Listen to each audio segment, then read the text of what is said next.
All right, we'll bring this council meeting to order. I'm here, council member Hubler is here, and council member Fullerton is here. Approval of minutes. Have anything? I did not see any changes. I didn't see anything either. I think we're good there. We'll move on to department reports and presentations. Personnel update. Shannon. Yes, good evening. I have the staffing update with me in case you don't have it in your packet. Should be there, but I can hand one out if you need it. Upcoming hires and recent promotions, we have Ken Gill promoted as city engineer effective this coming week. Cassidy Maples is promoted to a maintenance worker 1. She was a water meter reader. And then we have some upcoming new hires, entry-level police officers on the 1st of March. Again, I think starting in June in training. And then in the courts, Jerry was promoted to judicial branch manager on the 1st of March, and Terry promoted to judicial specialist 3. A lot of movement and a lot of promotions, which there's some backfilling for those, and so we keep going to fill those. Are there any questions? See, no initial letters out currently. That's still up to date. That is up to date, yes. I know that, we're going to be interviewing a couple of laterals on Friday for police. We just had established an entry level list last week or earlier this week as well. So a lot of good entry level candidates as well.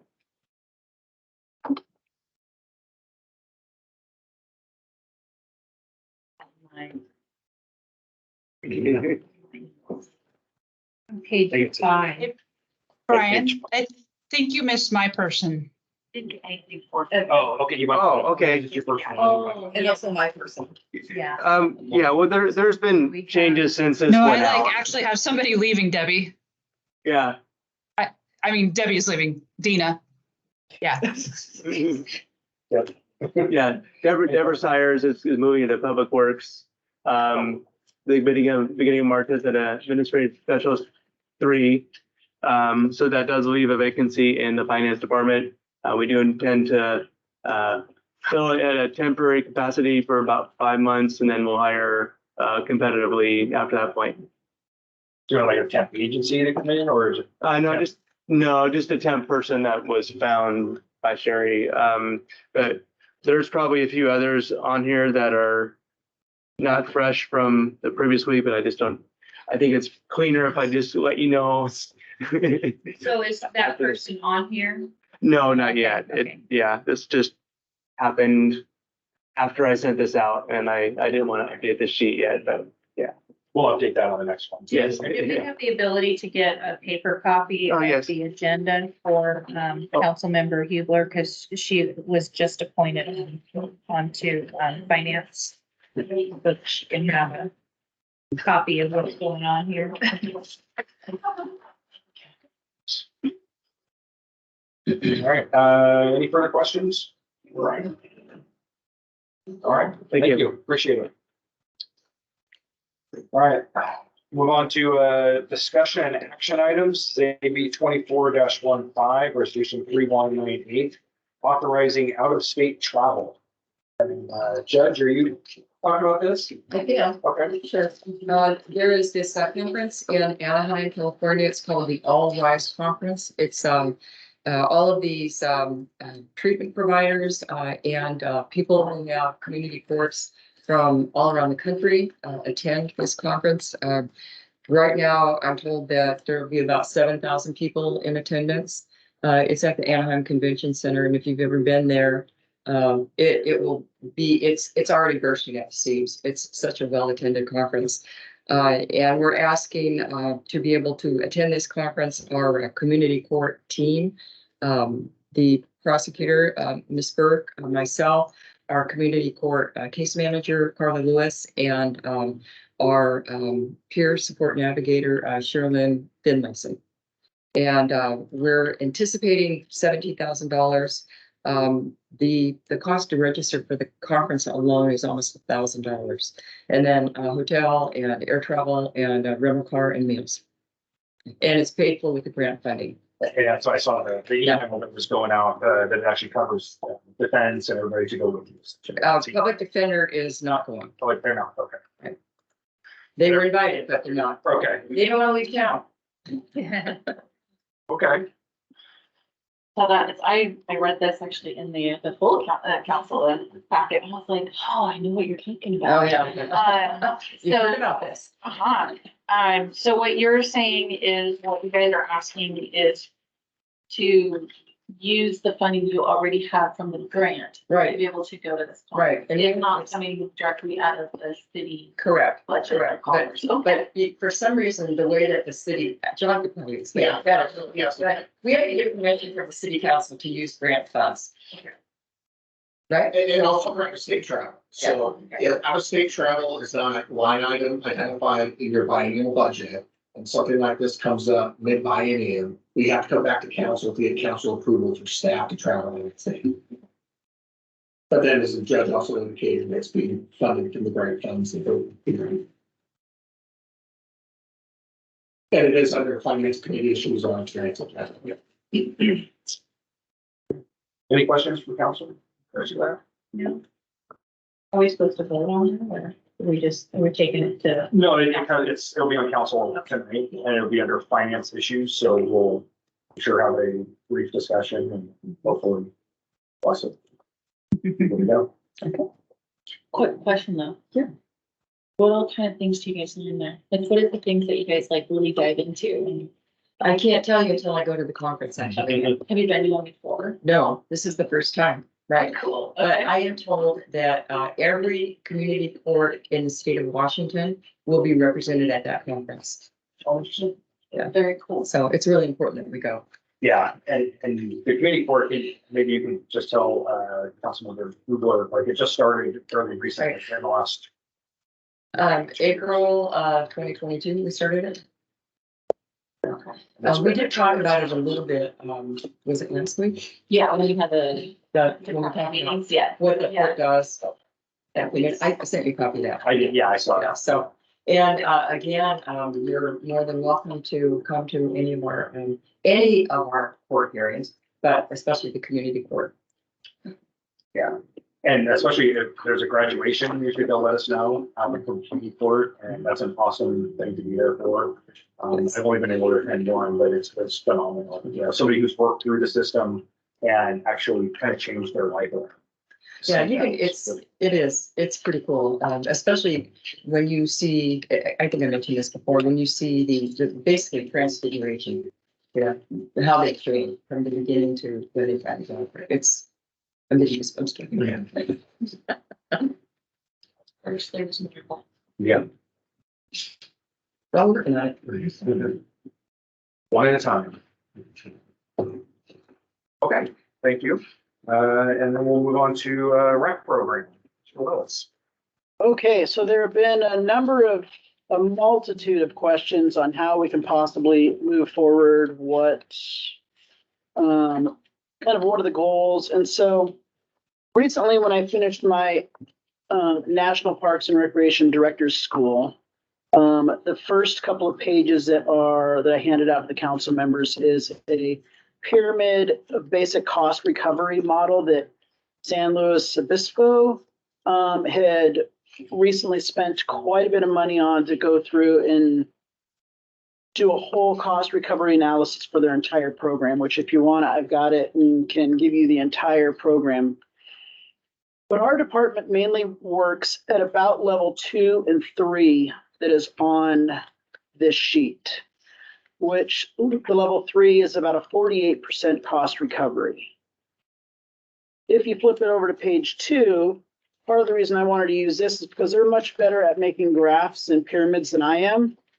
And I don't have the technical skill to make this awesome pyramid. But tier 3 is mainly camps, community-based grant programs, classes, clinics, and workshops, leagues, which we do a ton of. And we really don't have any of the tier 4 and tier 5, which are very much like a golf course or we don't do rental facilities, and we're not doing tournaments for different sports. So I wanted to kind of give you guys an idea of how recreations with a visual are looking at their cost recovery program. So then the next part of the big discussion is the next page, which is the future of recreation. So it's our recommendation that we renew an ILA with the school district as soon as possible. On the left, if we choose not to, then we have to decide what we're doing with rentals from the school district. The recreation staff figured out our program last fall. If we had to rent it, would have cost us about $50,000 additional dollars for just fall. That includes all of the gym rentals, field rentals, and that. And we're not exactly sure how much more it could cost if we had to do the custodial. Our recommendation is to the right side that yes, we need to get an ILA with the school district. And we would also propose that we work on getting a before and after care program back under the school district, back under the city's leadership. Because when we had the BNA program, as you can see, we were in 2017, 2018, it was positive. Sherry had recently sent out some numbers that it looked good during the first half of the year. The second half of the year is a totally different story without our BNA program from last year. If we don't have a BNA program, which many council members have expressed an opinion to not have that, it's probably going to cost the city about $350,000 for the staff costs to run the program.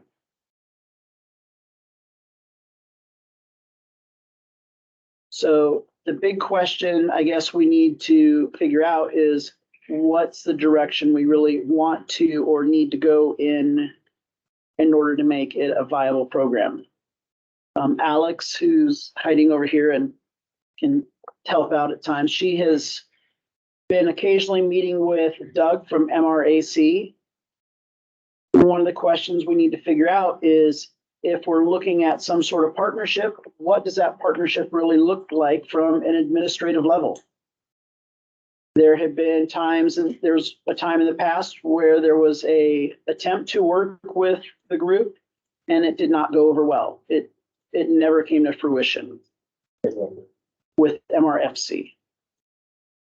A lot of time and energy was put into it. And then with the current possibility, how much time and effort does the council and or administration want us to put into working through that relationship, and how can we possibly make it better? How can we possibly provide a more robust program to our community? So what questions? I guess my first question would be, what were the failures last time working with MRFC? What are the issues that you foresee coming up? Let me ask Alex to come over and Please, and Well, she was please join the first-hand table knowledge. if you like. Alex was part of the original negotiation with MRFC, so she'll have more firsthand knowledge than I will. Okay. So we met with Scott Knoll, and Laura and I partnered working with MRFC with their scheduling program. We were going to partner with a league. We spent all the time figuring out the registrations, putting teams together, scheduling out the season. And then MRFC decided they didn't want to do that partnership, and they did it themselves. They walked away. So we had done all the background work, Yeah. had it all prepared. There it is. And they said, thanks. How long ago was that? I believe that was probably, that was in 2016, I believe. I'm not sure. I did bring my notes on that, but, yeah. That's okay. Your guess is good. yes, So it's been some time. it has. All right. And are we working with different people over there now or the same? With MRFC, Yeah. I'm working with Doug with MRAC, who was not there at that time. I worked with Scott Knoll and he assigned us staff to work with at the time who were in charge of the registration program. Okay. So we learned the whole program, the system, put the teams together. So it took us like at least 2 weeks of work. Yeah. Getting that already and up and running. That can be irritating. Yes, So you guys used the system that they have in place? we do not. No, I mean back then, or was it, We were trained to use their system. okay.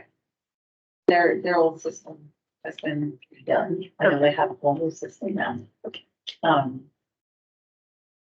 But, yeah, I get your frustrations. And that was MRFC, the Yeah. nonprofit, which is MRAC, the corporation, the profit business. Right. They are separate. The whole thing. Yeah.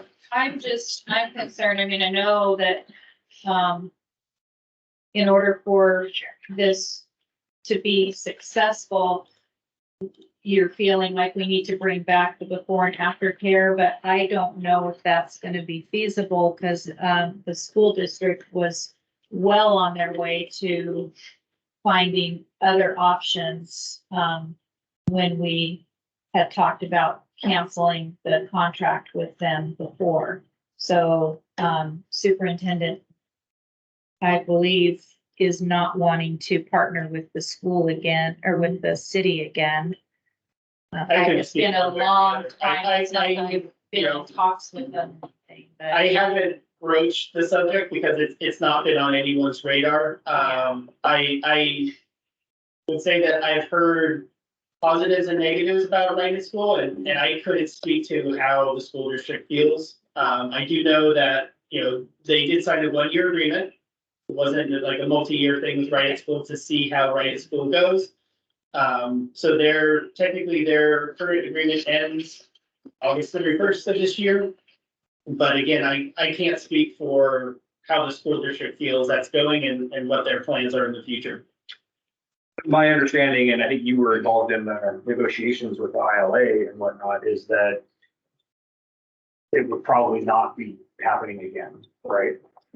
I can't speak for the school district, and I don't really want to make it sound like I am. I think that the school district was happy partnering with the city, but wanted to keep that partnership, not necessarily add on a for-profit business. But again, I can't speak for them. And that's the use of it, the facility use of it. Yes. Because right now we have a 1-year facility use agreement that expires the end of August. Okay. So they're happy to work with the city, but if we bring anybody else into the conversation, they're out. Is that what you're I saying? think there was language in there that you could sublet the agreement without their approval or. Right. Okay. So it could still be something that we discuss with the school district of like, hey, what are your thoughts? If we want, I mean, because our goal is, as a city, as a school district, even with MRAC, MRFC, everybody's goal is to better our children and give them a way to not get in trouble and not be on drugs and things like that. So I would hope that maybe we could find a happy balance where if maybe we have our city running some of it and MRFC, MRAC running some of it, maybe we can find that balance between the entities of how we can keep those costs down. Because a lot of families can't afford even what we have, And there's a lot of ways of doing that, and I don't want to speak for recreation, so probably to hush. But I know currently the recreation programs subcontracts with, volleyball coaches and from the high school to run programs as a contractor. I don't know if MRAC is interested in taking on that aspect initially with, certain field sports.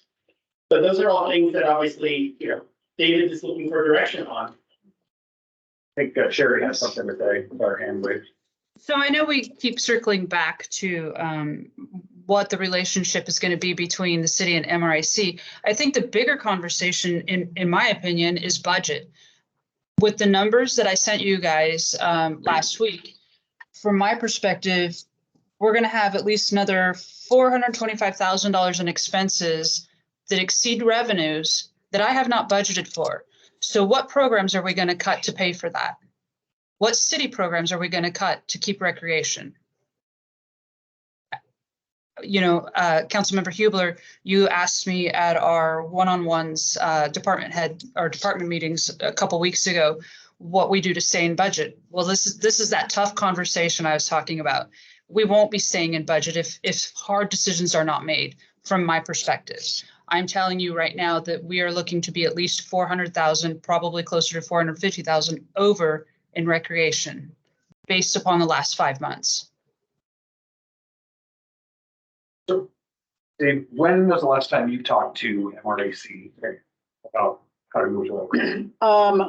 I have not talked to Doug since last fall, but Alex sent out an email recently to Doug, and Doug was heading out on vacation to somewhere and to Dubai, and then he sent a message back to Alex to get with Jamie and have Jamie and Alex try to figure a program out.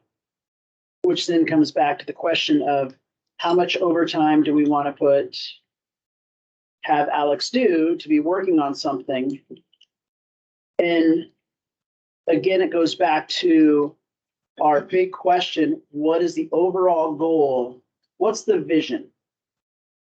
Well, For I would look at it this way. As a manager, you need to give us your vision. We kind of help set that, right? But I guess my vision would be, we want to do rec. We would love to do rec. But if we can't afford it, it's going to go away. And it sucks to say that, but like, we have to figure this out. And this has been going on now since last summer when we signed the MOU. So bring me something that we can move forward with. okay, we've brought that we want to sit down with the school district and look at bringing back VNA. So do I have permission to go down and meet with the superintendent to see how we can make that happen?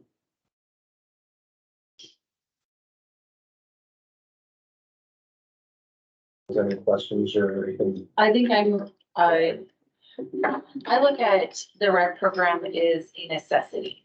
It's not an optional thing within a city. I really think it's a necessity. How do we keep our kids off the streets? How do we keep our kids off drugs? How do we keep them active and engaged? And how do we make this so that it's affordable for families? And it sucks. Even our costs are still expensive for some families, but other families, it's great.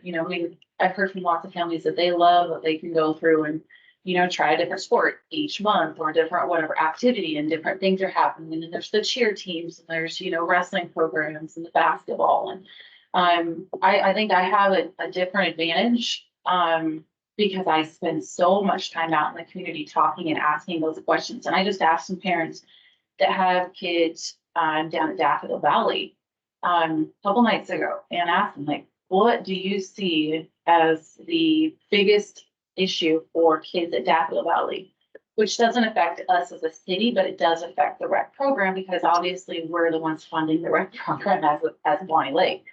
But the costs for these, families down there, because they are a lower income school.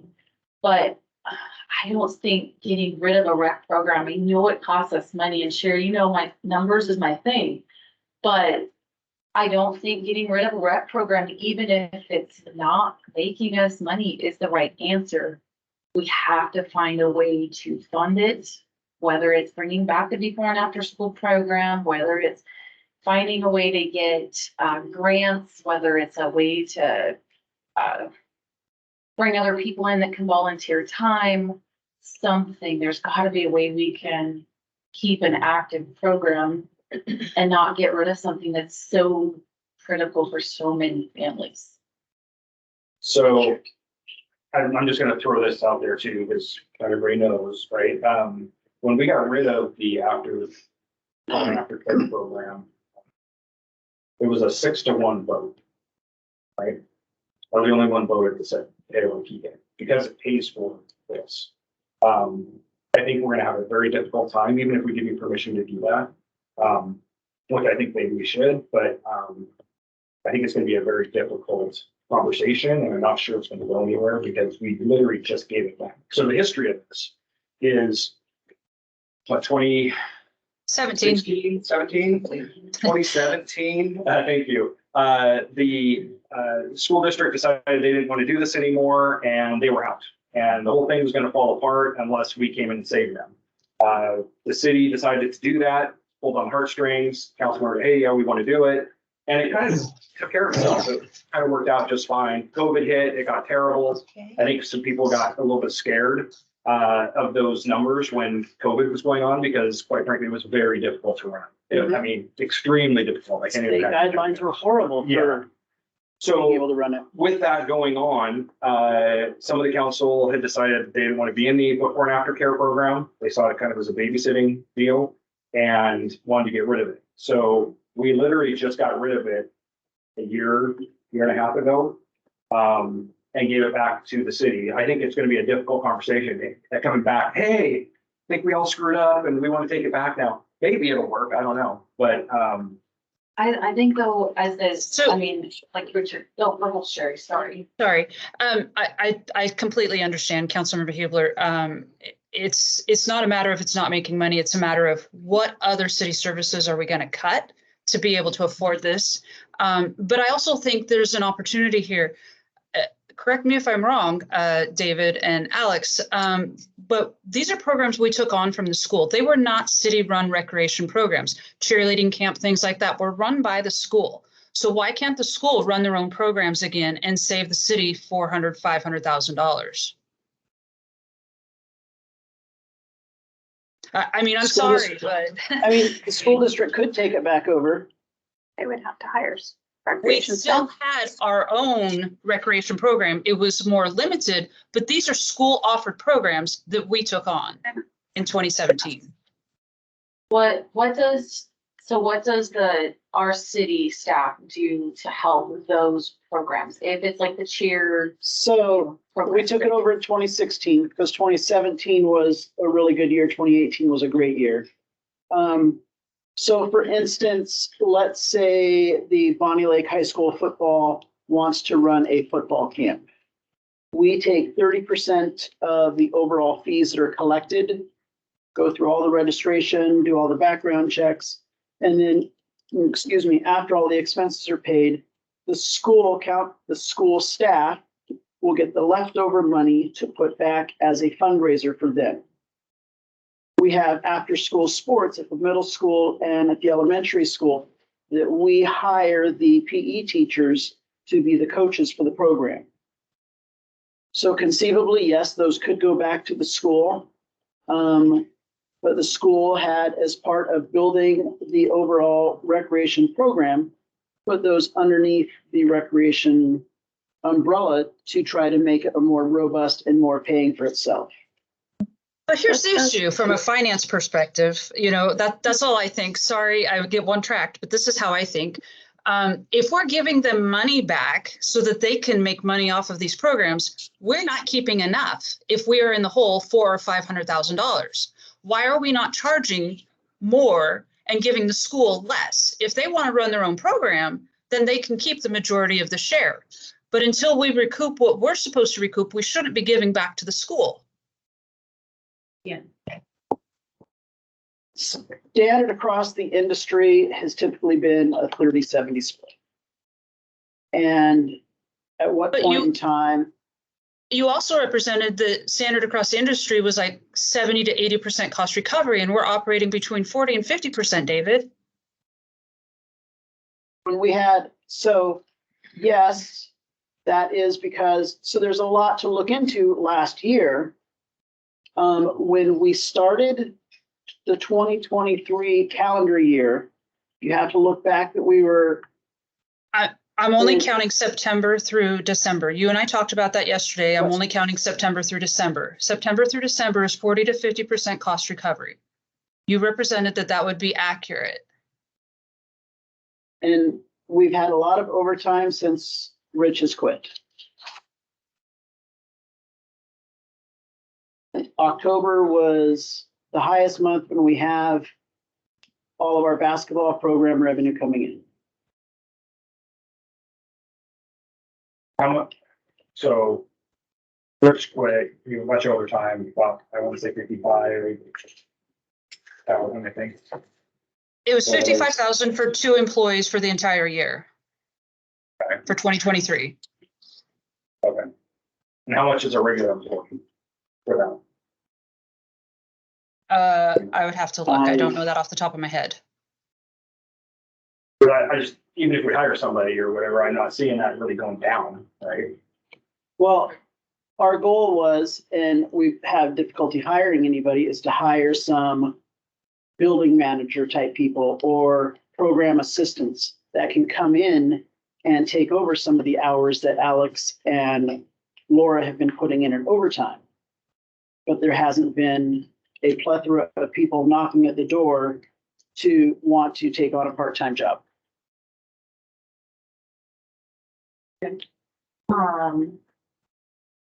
What would be a good way to grow the rec program in a little bit more positive? What are there grants? Are there things that we could seek? Are there ways that we could get more funding? Would it be a slightly higher cost, in fees to the families? Hate that part, but, you know, some of the things I've kind of been thinking about as I look at the budget is, are there ways that we could get grants that help families that are less fortunate to be able to pay for those? And maybe it's designated as a grant. Like when we were in PTA, we had funding that we set aside as for those families that could afford, you know, different activities and stuff. But maybe there's grants out there that we could be seeking to help us with some of those costs, or I don't know. I'm not aware of any grant programs, but I do know that there are a number of municipalities that do have set aside a scholarship fund, but that has gone through the whole process of going through council and making it a codified law is not the right word, but directions. What about though, with other municipalities, other cities around the area? Does every single one of them work with the school district? Does every single one of them have before and after care? Is this something that all cities do, or Yes was it and just no. specifically to us? I mean, So the majority of the school districts in Western Washington do have an agreement with their local city, county to run a recreation program. Very few actually have a before and after program. Also, very few are 100% user fee funded. Actually, I'm not sure of any that are entirely user fee funded. I've seen, you know, like kind of Kent funds their rec program, and they take a pretty big loss, don't they? And I'm not sure of Kent's numbers, but I believe when I talked to Maple Valley, they were at like 59% last time I talked to them. User fee funded. Councilmember Hubler, I know, and I'm saying that correct, right? Hubler? yeah, Okay, I just want to make sure. I know you weren't at the September meeting. You weren't on the council at that point, but at that point, the city agreed to fund $148,000 towards the recreation program, which was what was represented by David at that point, that they could run on that, and that was what the council agreed. So that's kind of where I'm drawing my budget from, is this is the number we agreed to in September, and we are not close to that. And so that's my biggest concern. So that would be for a whole year. Yes. Correct. And then obviously user fees. It was 140,000 plus the user fees. You know, you have my thoughts. I think either parts of this need to go back to the school and they have their own programs, cheerleading, whatever it may be, and the ASB gets the money and they run it and figure out how they're going to make that work for them. Or we start charging them more and giving them less money back to go towards whatever programs. The school has a much larger tax base than the city does. I know these are hard discussions, but we are not getting extra money at the city either. Our sales tax has dropped. Our property tax revenue increases by 1%, which is about $30,000 a year. It's not a big amount of money. Out of every property tax dollar you pay, the city gets 9 cents. The majority of that goes to your fire departments, not fire. Fire doesn't get a huge amount. They just have a smaller operation. The majority of it goes to your schools and your state. So I have the breakdown in the budget. The city is not receiving the lion's share of that, the schools are. So I don't know where you would cut $400,000 out of the city's budget. There aren't extra programs unless you're going to cut your seniors. You know, that's a program that's not mandatory, but I don't see that happening. There just are not extra programs that the city can cut. And their sales tax, why do I keep saying sales tax? Property tax got nixed in the legislative session already, so that won't be going up. So I guess my vision for right now would be, go ahead and talk with the school district about the before and after care. Let's see what we can do. See if there's any wiggle room there to get an ILA, to do before and after, all that kind of stuff, figure that out. We can talk with council and see if they would be willing to take that back on. And this is on your retreat on the. Yeah, you're getting changed, but yeah. So far the 23rd, but is there an opportunity for David to be able to speak with the school district before March 23rd and have a different, That would be my hope, but we're you know, running short on time, Yeah. right? So, I guess my frustration with this thing is that, this has taken this long to get here. So my vision would be go talk to them, see what you can do. See if there's any wiggle room to work anything out. And if there is, great, let's bring it back to the next finance meeting. And, let's talk about that some more. We'll talk with council and see what we can do. And then, I think we also need to have a plan for looking at grants that we could potentially get to help fund this thing and what things we can cut in order to make this thing work. So we still have a rec program. As part of that section with the school district, do we want to talk about extending the current facility use agreement? I would say yes. Yeah, if we can, that'd be fantastic. Because that's due to expire to. Absolutely, yeah. But also, like, is there a way to have a discussion with them? So should council choose to go with, MRAC and partnering with the city for the rec department? Would the school district be willing to sign an ILA with the city if we're partnering with MRAC as well? So is there something that, would we still be able to use the facilities if we did partner with them? And then also with the discussion of David going back to the table and seeing if we can get back the before and after care. But just have like multiple assets of what the discussion's gonna be. So are we gonna have to be city only without the before and after care? Are we gonna be city only with before and after care? And are we going to be city private with this, an agreement with the school district? So, you know, like 4 different options on which avenues they're willing to talk about. Because when push comes to shove, we really can't do anything if we don't have those rental agreements with the school. And we're gonna lose the whole entire program if we can't get in and get those discounts, because like we literally are getting a lot of money just by using the facilities without having to pay extra. So is that feasible to do with MRAC as a partner? Will the school district entertain that thought?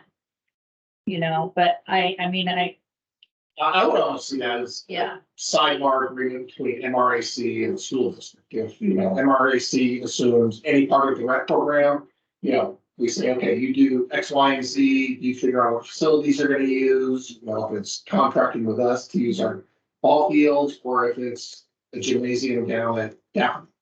but we need to know if that's even a consideration, because if we go down that road and we haven't at least have that discussion with the school district, then they're gonna be like, oh, you're going with, you know, private, then we're out, you know, and then we're like, oh, okay, great, now we're back to literally below zero. And the current ILA does require us to mutually agree to any scenario like that. Yeah, So the school district we wouldn't, in the current ILA and the use of their facilities, the school district would, from day one, you can say, yes, we agree to that before we can agree to it in a sense. yeah. Or we just won't have access to the facilities. And I would say that we need to have a discussion with MRAC. Like, let's start talking. I don't know why we have to keep going over this, why we have to keep saying talk to them. Please talk to them. Sherry? Deputy Mayor, were you on council when we brought the recreation from the school district? Were you on council then? Yes. Okay, I don't remember when everybody was elected, so I don't remember how long. Yeah. So you'll recall, as most people won't, myself, Dawn Morrison, the city administrator at the time, and the city of Sumner had some serious discussions about what this looked like and who was taking it over. The city of Sumner and I went through financials to determine, the city of Sumner said, we're not doing this. This does not make money. We want out.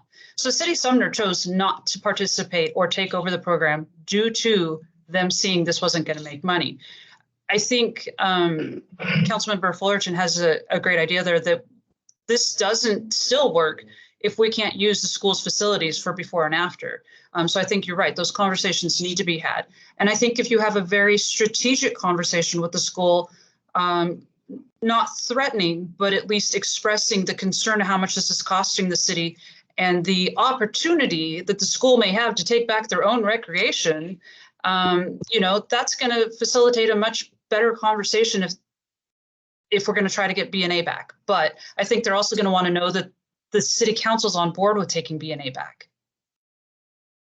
Figure out how much of our program operates are actually these school programs, do we know?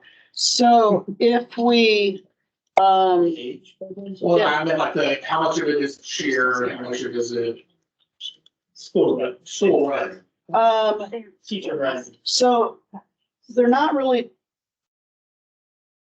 truly school run.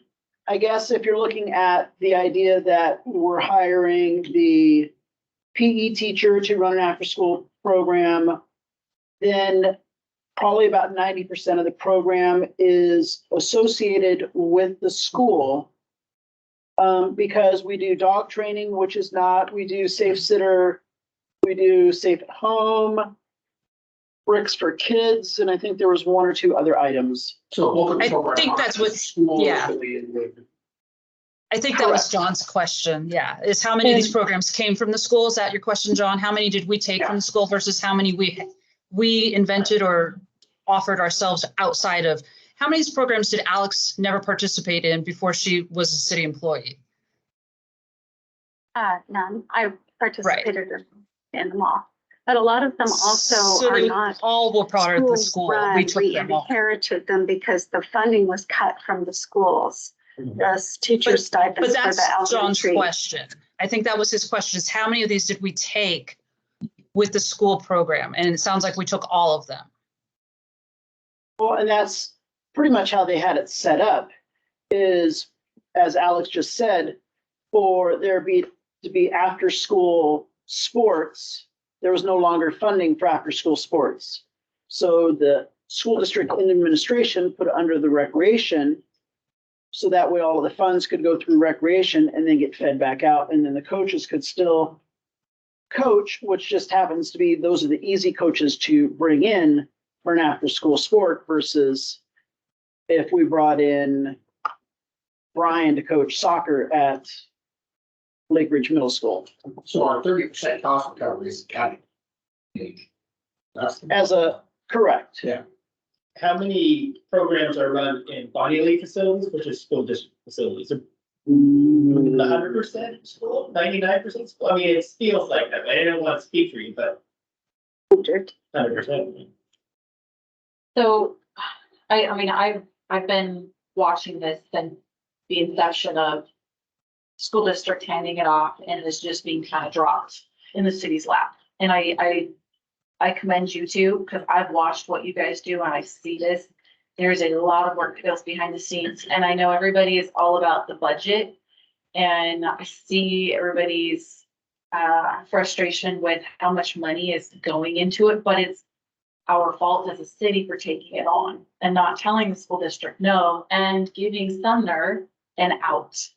So why aren't we sitting down with the city of Sumner again and asking, hey, what can you guys add to this? Like, it's gonna go away. Your citizens are. I still have it all the time. But it's like, a lot of the kids that are in these programs are in Sumner, correct? Yes. So we need to be having that discussion with them too. Like, why aren't they putting some money into this? Like, I mean, that's the things I hear from people down there too, is they're frustrated that they don't have enough things in the city of Sumner. So we could almost just say, hey, guess what, city of Sumner, take care of your own. And then we just take care of Bonnie Lake. If it happens in Bonnie Lake, we handle the recreation. City of Sumner, take on your own, figure it out yourself. And that sucks, but our focus should only be our city. And I know we're focused on the school district as a whole, but at the same time, we're funding for 2 cities. And part of that is because when the original agreement was set up, the school district made sure to take care of all of the students in the district when we took it over, and we're not allowed to charge more for the students. If you're an adult in Sumner, you do have to pay the out of area fee, which I think is $9 for a program, but we don't have a lot of adult programs that are currently running. So I'll leave you with one final thought I have on how you can fund this. I know we're running short on time, and I think in speaking, they tell you to kind of leave your big boom bomb at the end, right? Metropolitan Parks District. If you decide you want to go forward with the Metropolitan Parks District, you can fund the recreation program 100% out of that. That is a voted levy that the voters would have to agree on. And right now the council has pretty much represented that they're not interested in going out for a levy for that. But that's something you can put on the table. Last time a Parks District, McClymonds will tell you that he was on the no committee, and that was in 2014, I believe, 2013. If I remember correctly though, Sherry, on that was not very well put together. There was no plan in place. There was nothing there that said, hey guys, here's what we're gonna do and how we're gonna do it. We've been working so hard to put a plan in place, and we have so much more to present. I mean, I think as a council, it would be a great thing for us to actually look at, would it be something that's feasible as a city to bring back and say, hey guys, what do you think? I mean, yes, it's taxes, but would it help? Absolutely agree with you. I did not work here at that point. I was too busy getting Normandy Parks District passed, which it passed, by the way, because that's exactly what we did. We showed the voters what they would get if they paid for the tax. Sherry, just one egg. If you do that, and that happens, that is money that you're taking away from building parks. Because you get a lot of money through that funding source. No, you are not. Money, I don't mean it that way, but No. funding. You are not. It's a parks district. So it's like a transportation benefit district. It's an additional tax to the citizens on their property tax. It can go up to 75 cents per thousand. You do not have to be at 75 cents per thousand. Right, what I guess I meant was if Metropolitan Parks District was put in place, that could be money that could fund the building of the parks that you're Yes, currently looking, absolutely. envisioning and planning. And Yes. if you took some of that money to pay for recreation, you would be not having that money available to build parks. There's enough voted, I could probably run those numbers, but there's enough property tax base, assessed value base, that I think you'd be able to do both. You'd be able to have money to go towards your parks and your recreation in a much better funded source than you have currently. I think Jason might actually have them running those numbers, not for the recreation part, but that would be a small component of a parks district. Well, I'd be very interested in looking at that. I think the council would. I know one member wouldn't, but I think everybody else would be willing to look at it as a possibility. Because I think you're right. Last time there was no plan. Now there actually is a plan, both for parks and maybe for rec. And if we can show what we want to do, I think that gives us a much better chance to win something. I think you might be on the verge of coming around. Okay. So that's a longer term option. Obviously, you would have to go to the voters, and then you're delayed because obviously we wouldn't receive our first money for another year from June. So a year and 4 months is when we first receive money. So you're still going to have a short-term problem solving here. That's assuming your voters accept a tax upon themselves, because they could vote it no. So I think you still need to work with David, working with the school. I think you go forward with that. And this is a plan B, try to get this in there. I can work with Jason to see if he already has his parks his PTO people, Parks, Trails, Open Space. If he has them working on what that looks like for a parks district, I know he was talking about revenue sources. So I'll talk to him. I have a meeting with him tomorrow. That'd be great. Thank you. And then let's put rec back on the agenda for the finance committee in 2 weeks. And David's gone in 2 weeks. Who's gone? David, Apparently I'm gonna go get married on a cruise ship. Oh, okay. Well, I suppose we can let you go for that. Well, thanks. Can you Okay. hear my Zoom? Yeah. Maybe Alex can sit in for you. I don't know. But I think we need to have something in 2 weeks of like, where are we going? What have we done? I feel like deadlines are important, especially on something like this, which we're quickly approaching the end of a deadline. So it's taken this long to get here. I don't feel like I can just okay, whenever, come back, So I think 2 weeks, somebody, whoever you can choose, can come here and update us on what's happened since then. I'd like to see conversations with MRAC, conversations with the school district, for an ILA, BNA, all that stuff. Okay. Yes, MRAC considering would they be financing part of that? I don't know how they would take on the rec program. They just. That's gonna be- part of the discussion that needs to Yeah, occur. in the In one of background, Doug's slides, he did say there would be a request for budget allocation. Yeah. At the last time he gave a presentation. Right, so we would need city. We would still fund something. And I asked him for clarification on that because I was like, what are you asking for? And it was more just a help us get going with it. And then they should be able to, just like MRFC does, they're able to fund everything themselves going forward. So it's just more of a initial help us get going, get, the programs up and running. And then after that, it would be them self-funding. And then would this be like a private club type situation? So then all of the prices are gonna go up for even the low income, or would they be able to keep the prices down? Or maybe even lower? My understanding is they would be able to keep prices down. They're really good at just watching MRC. So I helped a lot in MRC with, helping them come up with fundraising opportunities, for their big teams and stuff to go off on their trips and be able to afford their fees and their uniforms and things like that. So I got a lot of behind the scenes part. And I even got to be on the scholarship committee one year on how they put the scholarships out there to the kids that are in need. And they were really good at finding funds and asking other organizations for help funding those and getting, fundraising out there for teams. So the team, I still run every summer, I run White River Amphitheater for Fine Lake High School and MRFC to go out and fundraise the heck out of it so they can afford all their stuff. So they would still be able to add in other opportunities to keep a rec program fully funded, keep the cost down, in different ways. So they've done a really good job with MRSC, so I think they have a good track record. And my hope is they can just apply that all the time more AC. So then, yeah, then the question is, the school district. All right, I hate to cut our conversation short, but apparently